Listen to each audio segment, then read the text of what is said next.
지난 2월 한 달 동안 주일날 설교를 통해서 그리스도의 정체성에 대한 고민을 하며 함께 설교를 나누었습니다.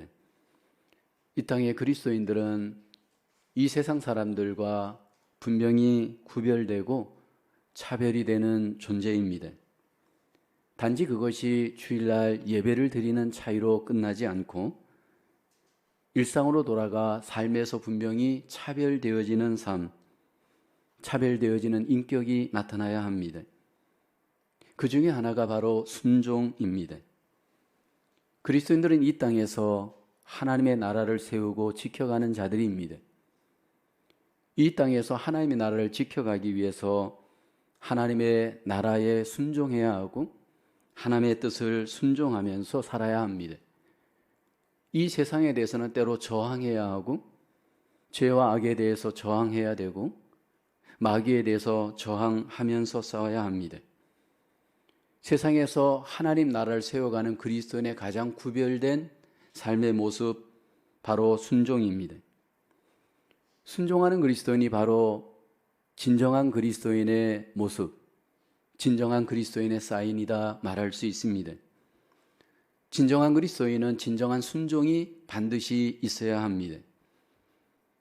어떤 경우에 손해가 되어도 또 어려움이 있어도 심지어는 목숨을 걸고라도 우리는 순종해야 될 하나님의 귀한 백성들입니다. 성경의 많은 인물 중에서 순종의 가장 좋은 모델, 오늘 한 사람을 꼽으라 한다면 아브라함입니다. 보통 우리는 아브라함을 믿음의 조상이다 말합니다. 그러나 사실 아브라함은 순종의 모델이 되는 사람입니다. 순종할 수 없는 그러한 컨디션 속에서 아브라함은 순종합니다. 그 순종을 통해서 하나님의 뜻을 이루고 하나님의 복을 경험하였습니다. 이 아브라함의 순종은 장차 오실 예수 그리스도의 순종을 잘 보여주는 그림자입니다. 아브라함의 순종은 장차 예수 안에서 그리스도인들이 어떤 순종을 해야 할지 좋은 모델링 되어집니다. 오늘 본문에는 아브라함의 순종이 소개되고 있죠. 하나님께서 아브라함에게 100세에 얻은 외아들 이삭을 번제로 드리라 말씀합니다.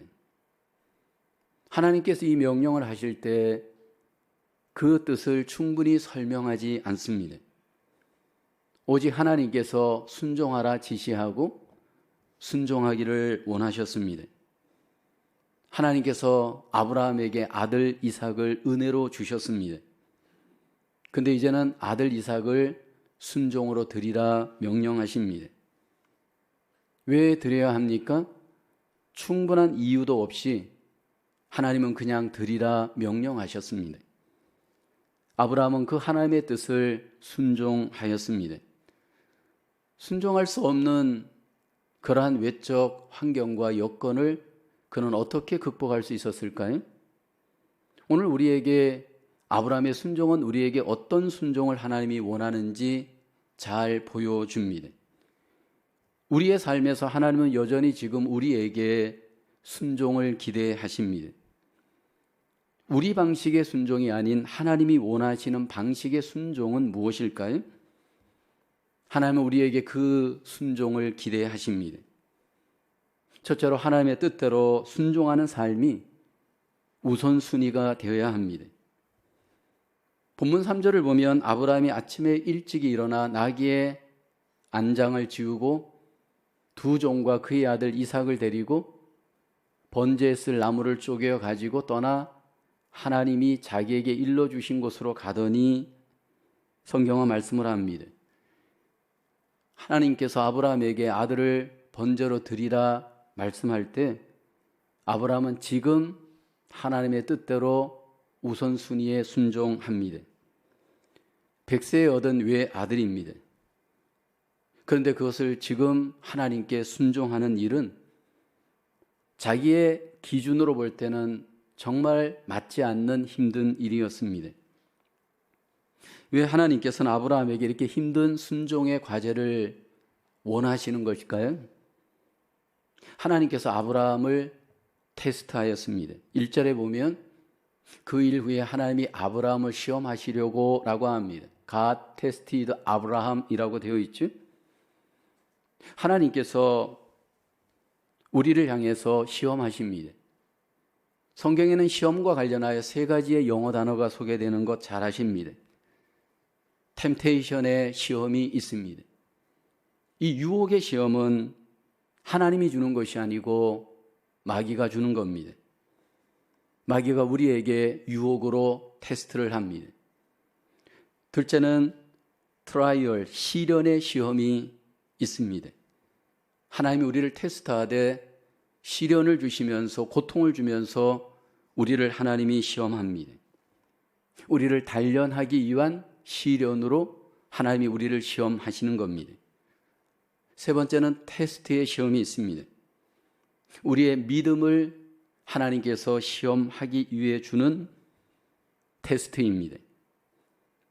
성경에 하나님은 아브라함뿐만 아니라 자기 백성들을 테스트하셨습니다.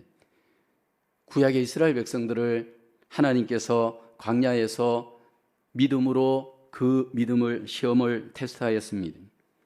이 테스트의 목적은 전부 그 믿음이 어떠한가, 그 믿음을 단련하기 위한 목적이었습니다. 예수님도 제자들을 테스트하였습니다.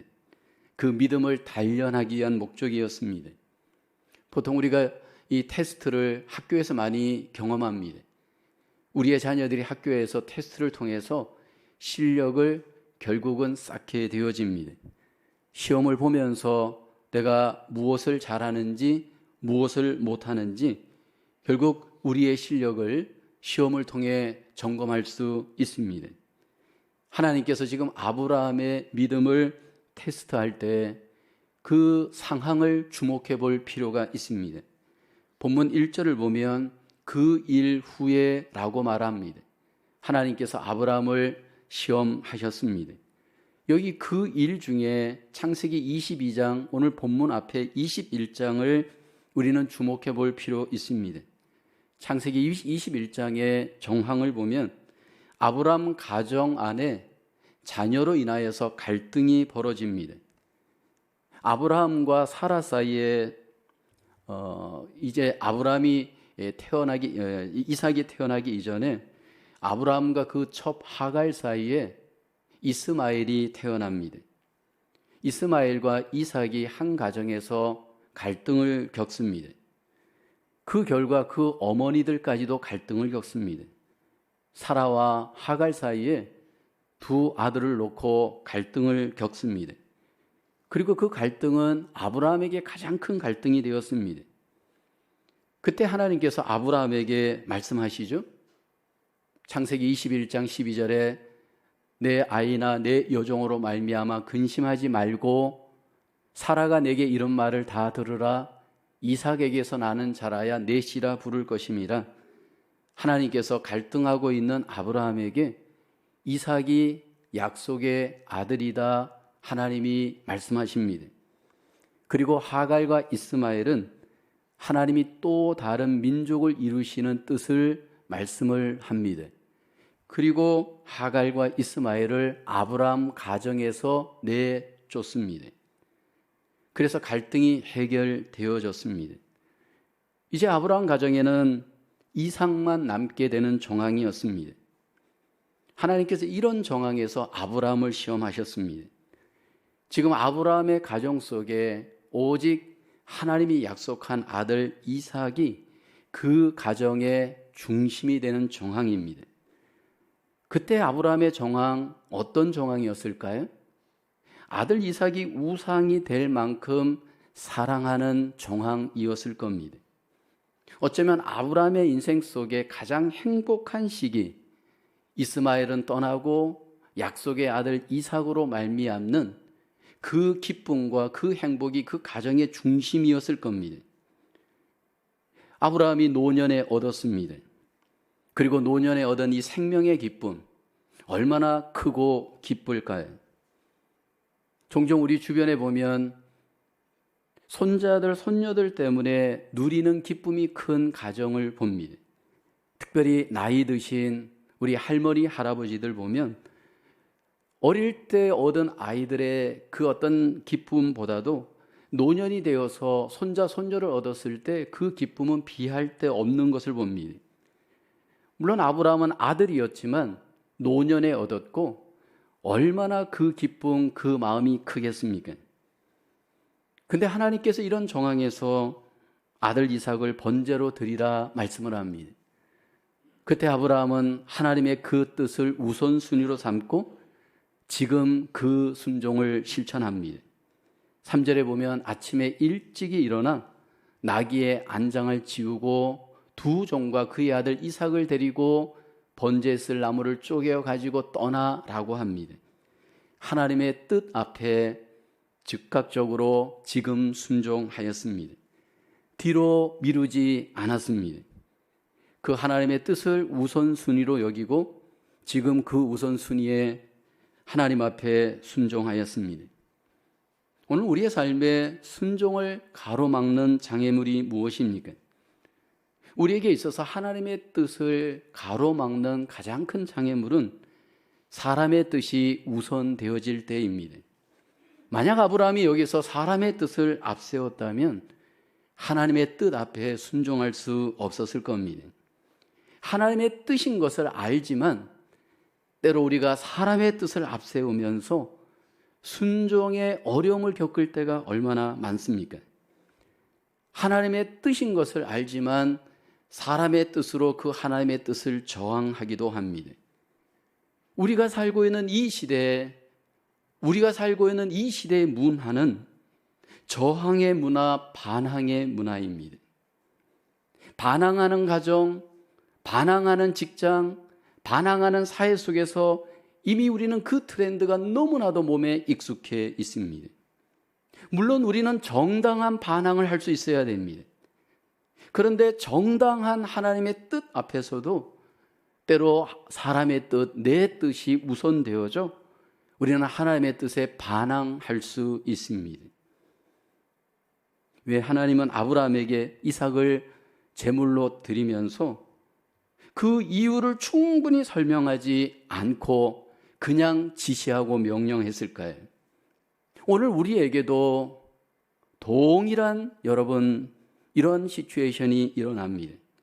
하나님은 우리를 합리적으로 설득하려고 하지 않습니다. 이해시키려고 하지 않습니다. 하나님은 하나님의 뜻을 우리에게 명령하시고 순종하기를 먼저 원하십니다. 왜일까요? 하나님의 그 깊은 뜻, 완전하신 뜻을 우리가 다 이해할 수 있을까요? 하나님의 그 광대하신 그 지혜, 그 엄청난 생각을 우리가 담을 수 있는 용량이 있을까요? 그래서 하나님이 우리에게 먼저 원하는 것은 그냥 순종으로 먼저 하나님께 나아가기를 원합니다. 만일 아브라함의 입장에서 하나님을 향해서 질문할 수 있습니다. 하나님, 왜 그렇게 하는 것이죠? 하나님, 먼저 이유를 알려주십시오. 정당하게 이유를 알려주신다면 제가 한번 순종해 보겠습니다. 하나님께서 그래서 아브라함에게 너 왜 순종해야 되는지 1, 2, 3 이유를 가르쳐 주었습니다. 그러면 이유를 가르쳐 주면 여러분 순종하기가 쉬울까요? 그 아들을 제물로 드리라고 하는 이 이유를 가르쳐 줬다고 정말 그 아들을 여러분 번제물로 내어주는 순종이 가능할까요? 아브라함의 입장에서는 이유를 가르쳐 주면 또 이유가 나올 겁니다. 이유가 이유를 낳고 이유가 또 이유를 낳으면서 결국 하나님을 시험하게 되어집니다. 여러분, 아브라함은 왜 질문하지 않았을까요? 아브라함은 왜 생각이 없어서 질문하지 않았을까요? 아브라함은 뜻이 없어서 질문하지 않았을까요? 질문을 뛰어넘는 힘, 믿음입니다. 하나님을 전적으로 믿은 겁니다. 여러분 믿어보셨잖아요? 믿으면 이해가 됩니다. 믿으면 보여지고 들려지게 됩니다. 하나님께서 우리를 설득하고 순종으로 초대할 때 하나님 먼저 보여주십시오. 순종하겠습니다.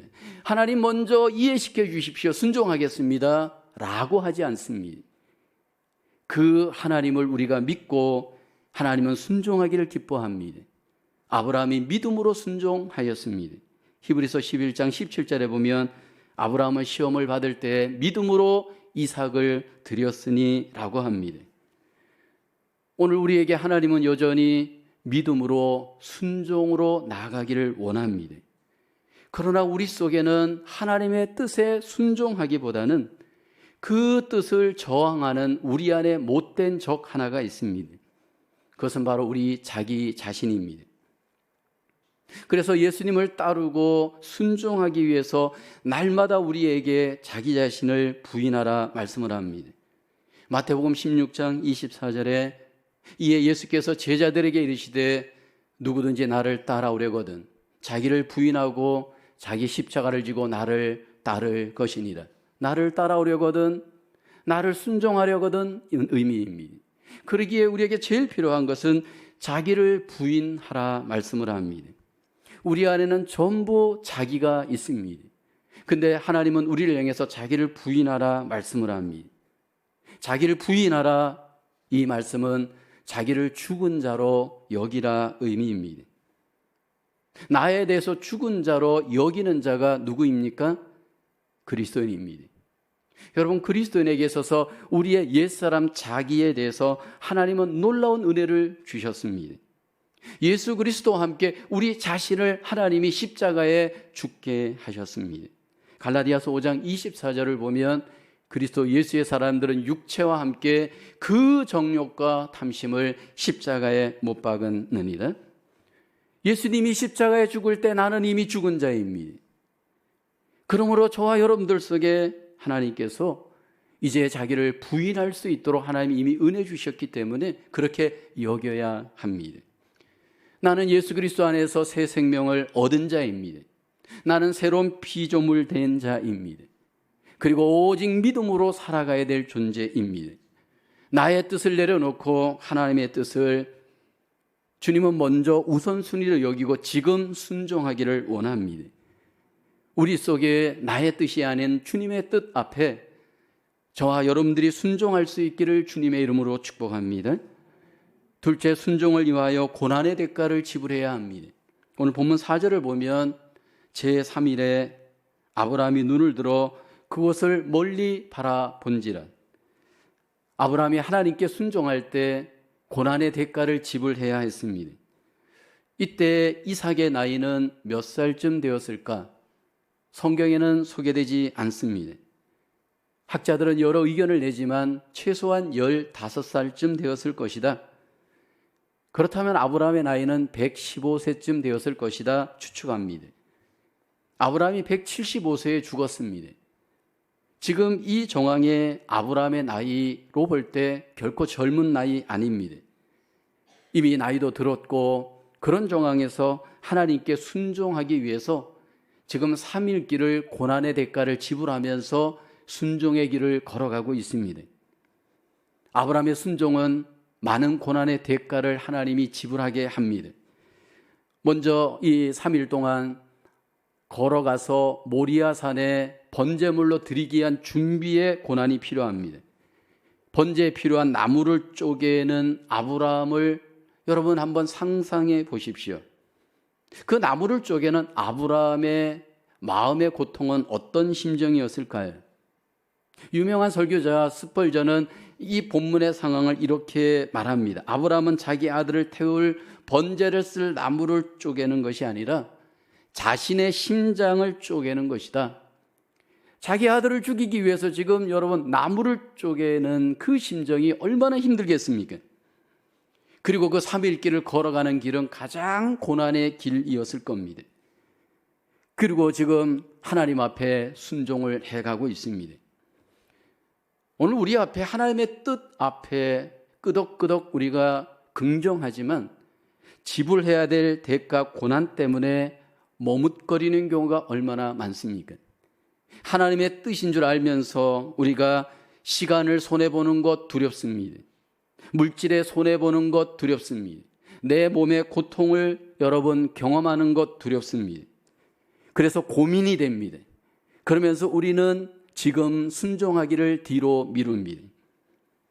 근데 여러분 기억해야 될 것은 이 고난의 대가를 지불할 때 하나님이 주시는 놀라운 기쁨과 위로와 은혜가 있습니다. 하나님은 저와 여러분들을 반드시 시험하십니다. 저의 과거에 있어서 하나님이 저를 순종의 테스트를 몇 번 하셨습니다. 20대 때 하나님이 저를 순종의 테스트를 하셨습니다. 제가 대학교 3학년 때 소명을 받고 이제 그 길을 준비할 때입니다. 소명을 받고 나서 하나님 앞에 순종하겠습니다 라고 하고 순종하는 가운데 내 속에 대가를 지불하는 이 고난에 대한 두려움이 있었습니다. 그 속에 가장 큰 두려움은 경제적 두려움이었습니다. 내가 앞으로 신학대학원을 가서 어떻게 학비를 내가 마련해서 이것을 치르고 생활을 하고 어떤 그런 지불해야 될 대가에 대한 두려움 때문에 이것이 굉장히 머뭇거려졌습니다. 그래서 신학대학원을 들어가려면 목사 후보생 시험을 봐야 합니다. 대학교 4학년 때 목사 후보생 시험을 보고 합격하고 모교의 담임 목사님을 찾아뵀습니다. 목사님, 제가 신학대학원을 입학은 하겠는데 지금은 어렵습니다. 몇 년 돈을 벌고 나서 그리고 나서 제가 입학하겠습니다. 아주 고민하고 그렇게 말을 했습니다.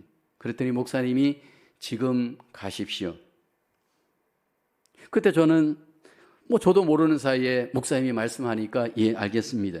그것을 하나님의 음성으로 알고 그때 순종했습니다. 30대 때 하나님이 저에게 또 순종을 시험했습니다. 부목사로 있었을 때 고향 모교에 담임 목사 청빙 요청이 들어왔습니다. 근데 그 교회가 너무 힘든 교회였습니다. 목사님이 은퇴하고 난 뒤에 6년 동안 교회가 분쟁이 일어났습니다. 교인들은 떠나고 교회 재정은 어렵고 힘든 정황에서 교회가 청빙을 한 겁니다. 저는 그 청빙 요청을 받고 난 뒤에 먼저 내 마음속에 두려움이 일었습니다. 그 받을 고난에 대한 두려움이 있습니다. 가장 큰 두려움은 어떻게 내가 사람들에게 욕을 얻어먹을 수 있어? 사람들의 판단받는 것, 사람들의 비난이 두려웠습니다. 왜냐하면 그 고향교회에 가서 다 나를 아는 분들과 어떻게 인간적인 정을 끊고 목회를 한다는 것은 굉장히 저에게 부담이 되고 두려웠습니다. 그래서 저는 못 갑니다. 10개월을 버텼습니다. 그런데 하나님께서 저의 마음을 결국 움직여서 결국은 순종했습니다. 근데 그 순종을 했을 때 큰 고난의 대가를 지불해야 했습니다. 목회 현장에 갔을 때 목회자에게 가장 부딪히는 고난은 외적 어려움이 아닙니다. 사람을 기쁘게 할 것인가, 하나님을 기쁘게 할 것인가, 이 엄청난 갈등 앞에 여러분 모험을 해야 합니다. 인간적인 인정에 매일 것인가, 하나님의 뜻대로 갈 것인가, 이것은 굉장한 여러분 갈등과 두려움의 일입니다. 부임해서 딱 보니까 그 문제가 저의 문제가 되었습니다. 하나님의 뜻대로 가기 위해서는 때로 사람에 대해서 안위할 수 있어야 됩니다. 리더가 되기 위해서 가장 필요한 것이 뭐냐 하면 욕을 얻어먹을 수 있는가라는 겁니다. 주를 위해서, 하나님 나라를 위해서 기꺼이 욕을 얻어먹을 각오를 해야 합니다. 근데 그게 저가 아직 준비가 그때 안 되었습니다. 그런데 하나님이 그것을 훈련하였습니다. 인간적인 번뇌, 인간적인 모든 아픔, 고난을 하나님 앞에 순종하면서 저의 믿음을 하나님께서 단련해 갔습니다. 그런데 놀라운 것은 그로 인해서 끊어질 사람은 끊어지고 떠날 사람은 떠나게 하시면서 교회를 하나님이 회복하셨습니다. 교회를 부흥시켰습니다. 여러분, 이것이 오늘 우리에게도 똑같이 요구되어집니다. 아브라함이 고난 속에서 어떻게 순종할 수 있었을까요? 아브라함이 원망하는 모습이 없습니다. 여러분, 아브라함을 보게 되면 고난을 피곤해하지도 않았습니다. 우리가 믿음 안에서 하나님께 순종해 갈 때 어떤 사람은 원망하면서 순종합니다. 어떤 사람은 그 마음속에 불평하면서 순종합니다. 여러분, 우리가 순종할 때 율법적 순종과 복음적 순종은 엄청 차이가 납니다. 오늘 아브라함을 보게 되면 진정한 순종의 길이 어떤 길인지 우리에게 보여줍니다. 그것은 사랑의 순종입니다. 여러분, 우리가 믿음 안에서 복음 안에서 순종할 때 하나님은 그 순종을 기뻐합니다. 요한복음 14장 15절을 보면 너희가 나를 사랑하면 나의 계명을 지키리라. 고난 속에서도 사랑으로 순종하기를 하나님은 기뻐하십니다. 어떻게 우리가 고난 중에 사랑으로 순종할 수 있을까요? 우리 그리스도인들이 고난이 올 때 순종의 길을 가면서 꼭 바라봐야 될 것이 있습니다. 십자가입니다. 여러분, 십자가를 바라보면 우리는 나의 허물과 죄를 대신하여 죽으신 예수님 때문에, 그 예수님의 사랑 때문에 우리는 사랑으로 순종할 수 있는 줄로 믿습니다. 어떤 고난이 있어도 저와 여러분 속에 예수 그리스도를 바라보시면서 순종할 수 있기를 주님의 이름으로 축복합니다. 좀 힘이 들고 억울하고 원망이 올 수 있습니다. 우리가 가는 길이 인간적으로 볼 때는 너무너무 버텨내기 힘든 상황이 올 수 있습니다. 그러나 그때마다 나를 위해 고난받으시고 죽으시고 나를 사랑하시는 그 주님 때문에 우리가 사랑으로 순종할 수 있기를 주님의 이름으로 축원합니다. 오늘 본문에 보면 모리아 산으로 가는 아브라함이 불평했다 구절이 없습니다. 원망했다 말이 없습니다. 고난 앞에서 원망하지 않고 불평하지 않고 사랑으로 순종의 길을 가는 우리의 삶이 되어야 하는데, 여러분, 이것이 내 의지로는 불가능합니다. 여러분, 내 뜻으로는 이게 불가능합니다. 하나님께서 복음 안에서 우리에게 주신 축복 중에 하나는 진정으로 순종하는 자들은 성령의 능력으로 하나님이 순종하게 합니다. 그리고 그 순종은 감당할 수 없는 순종이 아닌 모든 것을 감당하는 순종이 됩니다. 고린도전서 10장 13절에 보면 사람이 감당할 시험 밖에는 너희가 당한 것이 없나니 오직 하나님은 미쁘사 너희가 감당하지 못할 시험 당함을 허락하지 아니하시고 시험 당할 쯤에 또한 피할 길을 내사 너희로 능히 감당하게 하시느니라. 하나님이 우리를 감당하게 하시는데 우리가 감당하는 것이 아니고 우리 안에 계신 성령의 능력께서 사랑으로 여러분 모든 고난을 감당할 수 있도록 도우시는 줄로 믿습니다.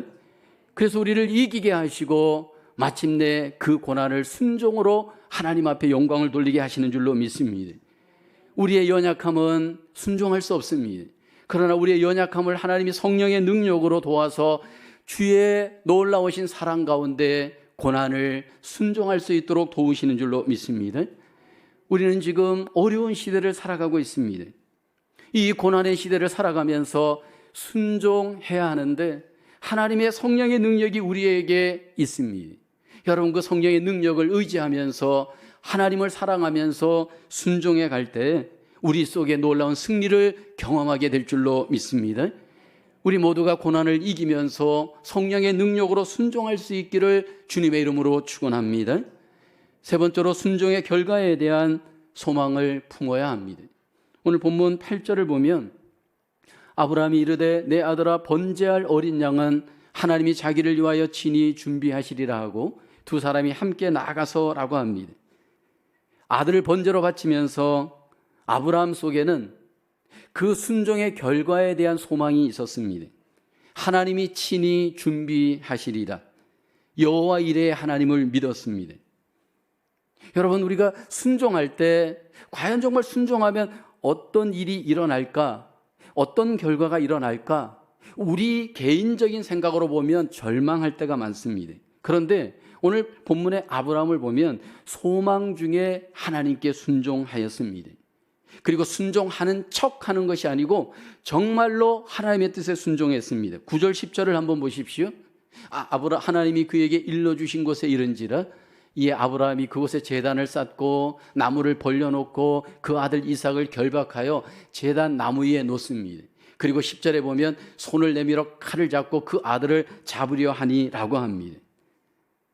하나님 앞에 정말로 순종할 수 있었던 이유 중에 하나는 이렇게 과감하게 아들을 정말로 하나님 앞에 내어드리는 순종이 가능했던 이유는 하나님에 대한 소망의 믿음이 있었습니다. 특별히 부활에 대한 믿음도 있었습니다. 히브리서 11장 19절에 보면 그가 하나님이 능히 이삭을 죽은 자 가운데서 다시 살리실 줄로 생각한지라.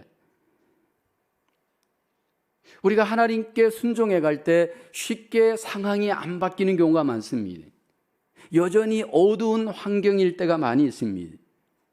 그러면서 우리 속에 부정적인 마음이 일어납니다.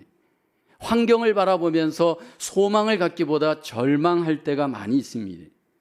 근데 하나님을 순종할 때 하나님이 우리에게 갖기를 원하는 것은 환경을 바라보지 말고 하나님을 바라보면서 소망을 가지시기를 하나님은 원하십니다. 여러분, 우리 인간의 본성이 가장 나타날 때가 언제냐면 부정적 환경을 만날 때입니다. 그때 우리의 죄성이 먼저 발동을 합니다. 어두운 환경을 보면서 여러분, 소망을 갖는 것이 이게 우리의 본성이 아니고 먼저 우리는 절망하게 되어집니다. 그 부정적인 환경 속에서 우리는 절망하면서 순종의 길을 가면서도 의심하고 소망을 잃어버릴 때가 얼마나 많습니까? 그러면서 우리 인간의 한계, 믿음의 한계를 종종 경험하곤 합니다. 근데 분명한 것은 아브라함은 여호와 이레의 하나님 소망하였습니다. 아브라함은 소망의 하나님이 그를 살리실 것을 믿음으로 소망하였습니다. 그리고 아브라함의 그 순종의 결과를 오늘 본문은 우리에게 놀라운 소망의 결과를 보여줍니다. 17절을 보면 큰 복을 주고 내 씨가 크게 번성하여 하늘의 별과 같고 바닷가의 모래와 같게 하리니 내 씨가 그 대적의 성문을 차지하리라. 18절을 보게 되어지면 내 씨로 말미암아 천하 만민이 복을 받으리니, 순종으로 결국 하나님의 복이 연결되어지더라는 겁니다. 그리고 이 복이 어떻게 아브라함에게 경험되었냐면 그 고리가 바로 순종입니다. 하나님이 그 이유를 비로소 이렇게 말씀하죠. 16절에 보면 여호와께서 이르시기를 내가 나를 가리켜 맹세하노니 내가 이같이 행하여 내 아들 내 독자도 아끼지 아니하였으니 이같이 행하여라고 합니다. 18절 하반절에도 보면 내가 나의 말을 준행하였음이니라. 하나님께서 복을 아브라함에게 주셨습니다. 여러분, 우리가 기억해야 될 것은 아브라함이 이 복을 기대하고 순종한 것은 아닙니다. 하나님 앞에 순종하였더니 그 순종의 끝에 이 복이 있었습니다. 여러분, 우리가 기억해야 될 것은 하나님께서 우리에게 미리 이 복들을 하나님께서 다 약속하고 순종하라 그렇게 원하지 않습니다. 순종하였을 때 순종의 끝에 하나님께서 예비하신 놀라운 이 은혜와 복들을 마침내 순종으로만 경험하게 하십니다. 이 아브라함의 사건은 십자가에 달려 돌아가신 예수 그리스도의 사건을 우리에게 미리 보여주는 그림자입니다. 예수님은 자신을 밀 아래 밀알로 비유합니다. 하늘의 밀알인 예수님이 순종하시면서 어떤 소망이 일어날 것을 아십니다. 요한복음 12장 24절에 보면 내가 진실로 진실로 너희에게 이르노니 한 알의 밀이 땅에 떨어져 죽지 아니하면 한 알 그대로 있고 죽으면 많은 열매를 맺느니라. 이 죽는 것이 바로 순종하는 겁니다. 순종할 때 많은 열매가 일어날 것이다. 예수님은 그 소망의 결과를 아셨습니다. 그 결과가 바로 구원의 열매입니다. 예수 그리스도의 십자가의 순종은 가장 미련한 순종입니다. 가장 어리석은 순종입니다. 그러나 가장 소망의 열매를 맺게 하셨습니다. 아브라함의 순종, 예수님의 순종은 오늘 우리에게 하나님이 그대로 하나님은 적용되길 원합니다. 예수 그리스도 안에서 우리를 향하신 하나님은 신실하신 하나님이십니다. 여러분, 신실하신 하나님은 신실한 믿음으로 신실한 소망 가운데 순종하는 자에게 하나님의 함께 하심을 나타내십니다. 하나님의 복을 경험하게 하십니다.